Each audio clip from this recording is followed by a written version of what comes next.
brought to you by Hire, world's #1 home appliances brand.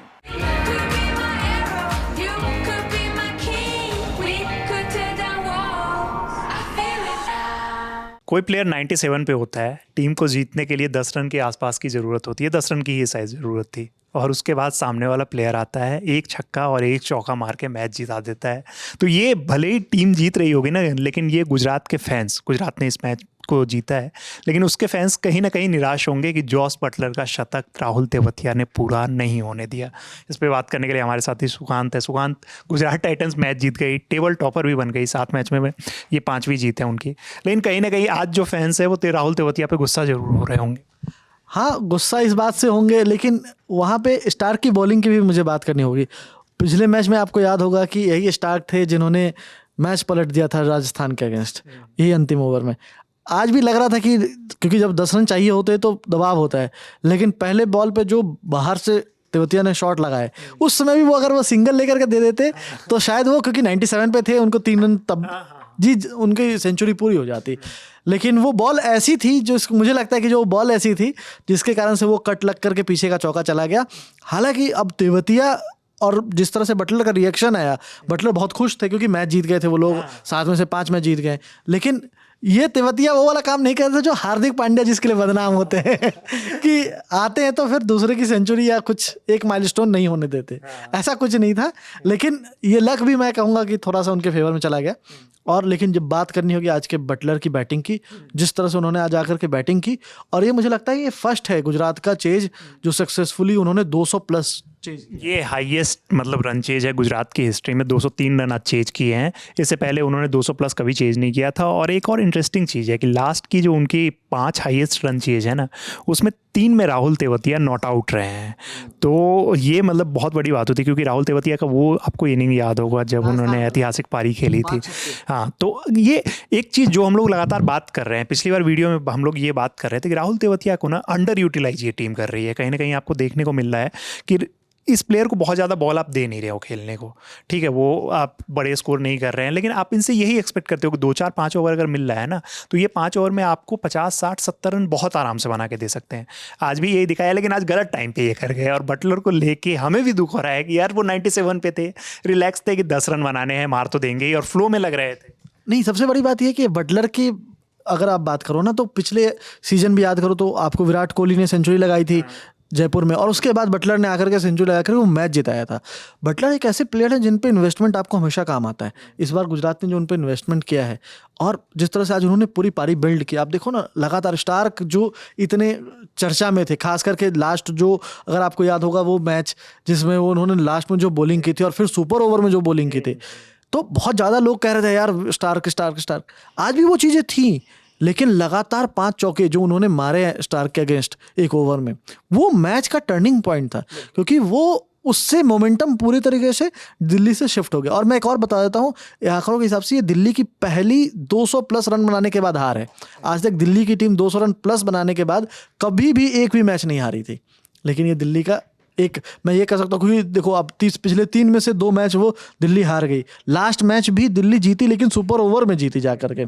तो थोड़ा सा दिल्ली को अब वापस ये थोड़ा सा देखना पड़ेगा कि गाड़ी थोड़ी सी पटरी से उतर रही है, तो दिल्ली पे भी ये चीज़ का मंथन होना चाहिए कि क्या वो रन कम थे, या क्योंकि जिस तरह से आप देख रहे थे गर्मी थी वहाँ, और जयपुर में बॉलिंग करने में बहुत दिक्कत हो रही थी, खास करके पहले बॉलिंग थी, तो उस समय मतलब गुजरात के बॉलर्स बहुत स्ट्रगल कर रहे थे, और बाद में वो जो बैटिंग करना था वो थोड़ा सा, क्योंकि आप देखो आज बटलर भी अपनी पारी के बीच में लास्ट में आकर के क्रैम्स हो रहे थे उनको, तो वो उनको स्ट्रगल करना पड़ा उस रन को बनाने में। इसलिए जब आप 97 तक बनाते हो तो वो सेंचुरी आपकी बनती है, क्योंकि वो माइलस्टोन फिर वही, मतलब श्रेयस अय्यर के साथ भी यही हुआ, 97 पे रह गए, टीम जीत गई।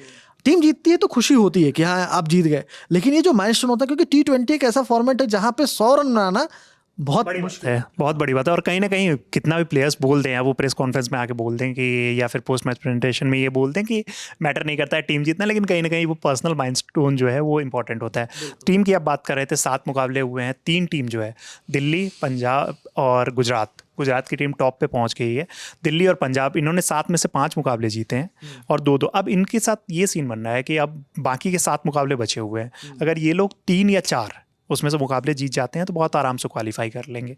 ये 3 अभी मतलब फर्स्ट हाफ जो हो गया है आईपीएल का ऑलमोस्ट खत्म, उसमें ये 3 टीम आपको नज़र आ रही है। चौथी टीम अभी आपको कौन सी नज़र आ रही है जो आपको लग रहा है कि बाकी सबको बीट करते हुए क्वालिफायर्स में जाएंगी? ये अभी मतलब अभी के सिनेरियो के अकॉर्डिंग बात कर रहे हैं। देखिए अभी जो, क्योंकि मैं कल भी हम लोग की इस पर बात हो रही थी, तो स्कोर बोर्ड, ये पॉइंट्स टेबल सॉरी, अभी बहुत खुला हुआ है। अभी 7 में से 5 मैचेस जीत लिए हैं, लेकिन यहाँ पे कई मोमेंटम शिफ्ट हुआ है। दिल्ली के लिए ये 7 में से 5 मैच दिख रहा है, लेकिन दिल्ली ने पिछले 3 में से 2 मुकाबले हार गए, है ना। तो वो बहुत बड़ा फर्क पड़ता है कि आप मोमेंटम किस तरफ होते हैं। वहीं पंजाब ने पिछले जो 2 मैच जीते हैं, आपको वो मैच याद करो जिस कंडीशन में आके केकेआर को सबसे लोएस्ट टोटल डिफेंड करके दिखा, तो उससे कॉन्फिडेंस गेन होता है। तो पंजाब ने जो किया है, मुझे लगता है पंजाब के लिए अब अगला मैच उनके अपने घर पे खेलना है, आरसीबी के अगेंस्ट ही खेलना है।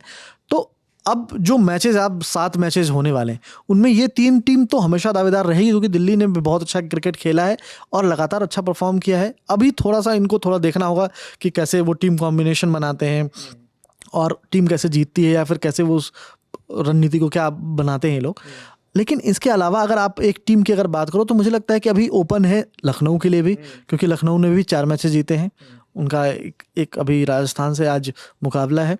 दूसरी अगर आप बात करो तो अभी भले ही चेन्नई और मुंबई एक ऐसी टीम है जो बहुत ज़्यादा मैचेस नहीं जीते, 2 मैचेस जीते हैं इन्होंने। 3 मुंबई ने 3 जीती है, 2 इन्होंने जीते हैं।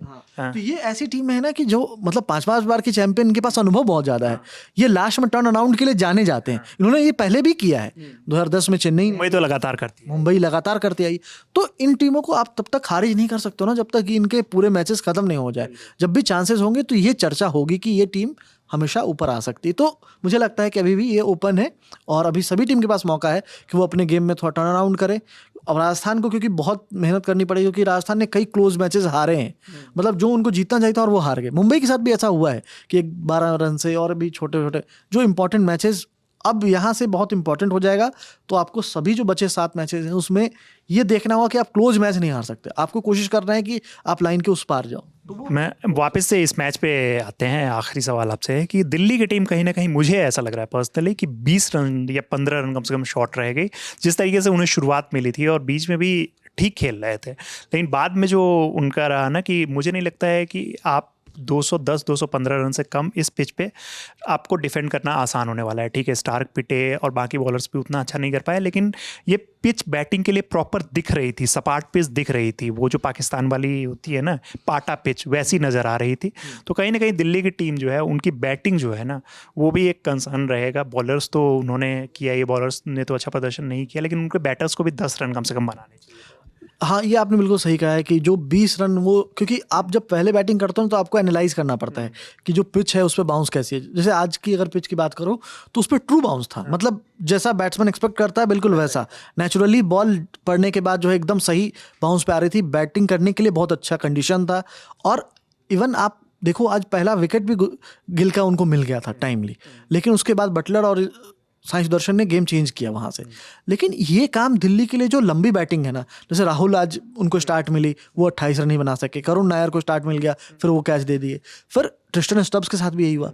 तो अभिषेक पोरेल ने भी बहुत अच्छी शुरुआत ली उसके बाद। तो उनके बैट्समैन के साथ हो क्या रहा है कि पिछले कुछ मैचेस में मुझे जो लगा है कि उनके बैटिंग में वो कोलैप्स दिखा है, जो मिडिल ऑर्डर कोलैप्स होता है या टॉप ऑर्डर जो आकर के जिस तरह से क्लिक कर रही थी शुरू में, वो अभी नहीं दिख रहा है। तो मुझे लगता है इस पर दिल्ली को थोड़ा काम करना चाहिए कि उनके बैट्समैन जो है वो एक लंबी पारी भी खेलें, क्योंकि देखिए ये ऐसा फॉर्मेट है जहाँ पर आकर के आपको, और मुझे लगता है कि थोड़ा राहुल के साथ जो टेस्ट करने का जो उनका है ना, कभी 1 नंबर पे, कभी 2 नंबर पे, आज उनको 3 नंबर पे उतारा है ना, उसको 4 नंबर पे भी उनको उतार देते। तो थोड़ा केएल राहुल एक ऐसे प्लेयर है जो आपको बैलेंस दे सकता है। आज जब जेक फ्रेजर मैकगर्क नहीं खेल रहे थे तो मुझे लगता है उस समय राहुल को आपको ओपन करने के लिए भेजना चाहिए था। करुण नायर ने ओपन किया, बहुत अच्छे ओपनिंग रही, लेकिन वो जो चीज़ होती है ना कि राहुल जो बैलेंस देते हैं टीम में, वो 3 नंबर पे भी आकर के वो चीज़ करते हैं। लेकिन क्या होता है ना, कई बार आप लगातार ऑर्डर चेंज करते रहो तो बैट्समैन के माइंडसेट पे बहुत फर्क पड़ता है। और ये जो इंडियन टीम में उनके साथ हो रहा था, लगभग वही कहानी यहाँ भी दिल्ली में भी उनके साथ होगा। मिल रही है। वैसे ही अक्षर पटेल की जो पारी थी मेरे हिसाब से थोड़ी सी धीमी थी। उन्होंने स्टार्ट अच्छा लिया था, लेकिन अक्षर पटेल की जो पारी थी वो कहीं ना कहीं थोड़ी सी धीमी। मैच में अगर आपको याद होगा तो अक्षर पटेल ने बहुत अच्छी बैटिंग की थी, है ना, उन्होंने गेम चेंजिंग बैटिंग की थी। लेकिन इस मैच में अक्षर पटेल 32 बॉल पे 39 रन, मतलब ऐसा इस मैच में होता है कि आपके लिए 32 बॉल पे अगर 39 रन बनाते हो तो वो कहीं ना कहीं मिडिल ऑर्डर में वो एक बहुत बड़ा फैक्टर हो जाता है दिल्ली की हार किया। और आपको क्या कारण लगते हैं हमें कमेंट बॉक्स में ज़रूर बताएं। और जैसे हम लोगों ने पॉइंट्स टेबल भी डिस्कस किया, पॉइंट्स टेबल में आपको क्या लग रही है कि कौन सी टीम पलटवार कर सकती है, और ऊपर की जो टॉप 3 टीम्स है उसमें से कौन सी ऐसी टीम है कि अभी भी प्लेऑफ में नहीं पहुंच सकती है। कमेंट बॉक्स में आप प्रोडिक्शन देते रहिए। मेरे साथी थे सुकांत, वीडियो को शूट किया है दानिश ने, मेरा नाम है रविराज। देखते रहिए ललन टॉप स्पोर्ट्स।